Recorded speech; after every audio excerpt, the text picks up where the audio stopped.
Since getting my house a few years ago, I've had this kind of on and off sewer gas smell that I've been having a problem with. So doing some research, I finally came across this this air valve here. So I'm getting ready to install this because I believe this is going to take care of my problem. So let's see how easy it is to install and take care of.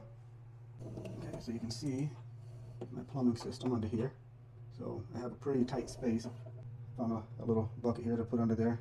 But I did first go ahead and try to vacuum it out with my shot vac first to get as much water out as possible. So hopefully not much left in there, but just in case. First thing I want to do is put on some latex gloves here. Unscrew.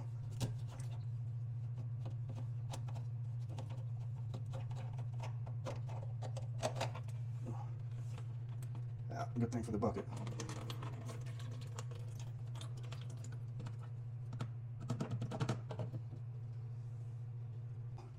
That's off. Okay, so this is the main part of the unit that comes in the package here.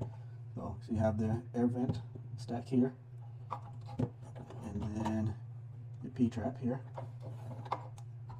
and then your piece to extend your actual drain piece back into the wall. So one of the things that you have to pay attention to when you're getting ready to install this kit here is that you have to notice that what it comes with, the kit itself is for 1.5 inch pipe. But what I have for my sink drop down is 1.25 inch, and what I have going to my wall is 1.25 inch. So first thing, the kit does come with reducing washers, so it'll make it easy for me to connect my P-trap steel to from the 1.25 inch to the 1.5 inch. So that works fine. But in order to go into the wall here, I need a piece of 1.25 inch pipe, and the kit does not come with the 1.25 inch pipe. I bought a separate piece of 1.25 inch pipe here. I'll go ahead and cut down, and I'll use it to connect to this 1.5 inch pipe here with the reducing washer and into the wall there. The other thing you'll see is I don't quite have enough room up top. I'm gonna have to take this off.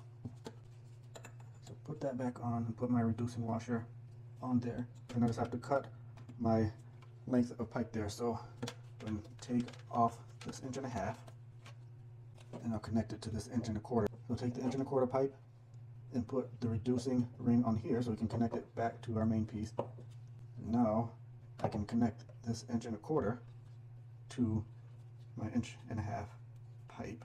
And then I can measure to see how much I need to cut off the end to make sure I have the proper length. I'm going to cut off this end with these ratchet cutters I have here. Cut that right off. That works. 1.25 inch piece there. Put the seal on. Push the pieces together. Make sure you get it straight so you don't cross thread it. Tighten up your back one, your drain into the wall. Make sure you don't over tighten it so you don't strip it out. So now we'll deal with this piece, right? This Studer valve. Unscrew this part here.